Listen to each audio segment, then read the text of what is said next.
Assalamualaikum warahmatullahi wabarakatuh. Nama saya Windiana Rahmadani dengan NIM D1A 021596. Oke, di sini saya akan membahas tentang negara agama.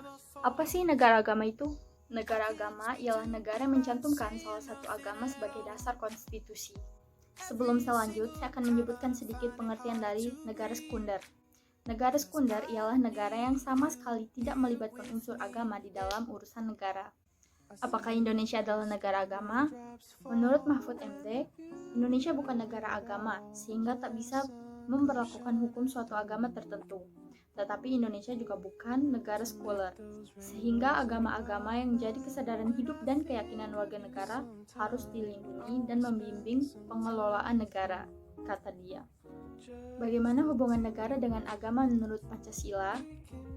Hubungan agama dan negara menurut fungsi Pancasila sebagai ideologi negara menjadikan setiap warga negara dengan ideologi Pancasila memiliki hak asasi manusia untuk dapat memeluk agama dan menjalankan ibadahnya sesuai dengan ajaran agama yang dihendakinya.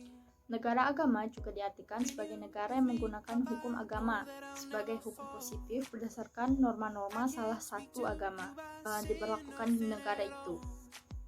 Sebagai contoh, negara Kristen yang menundukkan diri terhadap keputusan gereja. Kekuasaan gereja mengatur segala kebijakan pemerintahan dan hukum positif yang berlaku, menganut pada keputusan gereja, tanpa ada paksaan kepada individu untuk harus menjadi seorang Kristiani. Kalau kemudian ada ketidaknyamanan individu non-Kristiani dalam kehidupan sehari-hari dan aspirasinya tidak diterima, itu hanya merupakan konsekuensi logis dari perbedaan ideologis. Dengan kata lain, tidak ada pemaksaan sama sekali bahwa semua orang sebagai individu harus menjadi penganut Kristiani.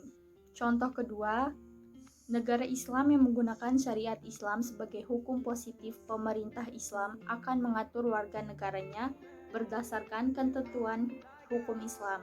Akan tetapi dalam negara Islam ini pun tidak ada pemaksaan sama sekali bahwa semua orang sebagai individu harus beragama Islam.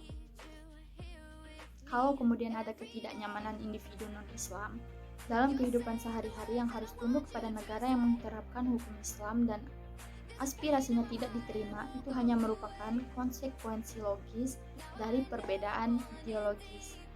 Sekian pembahasan singkat dari saya. Wassalamualaikum warahmatullahi wabarakatuh.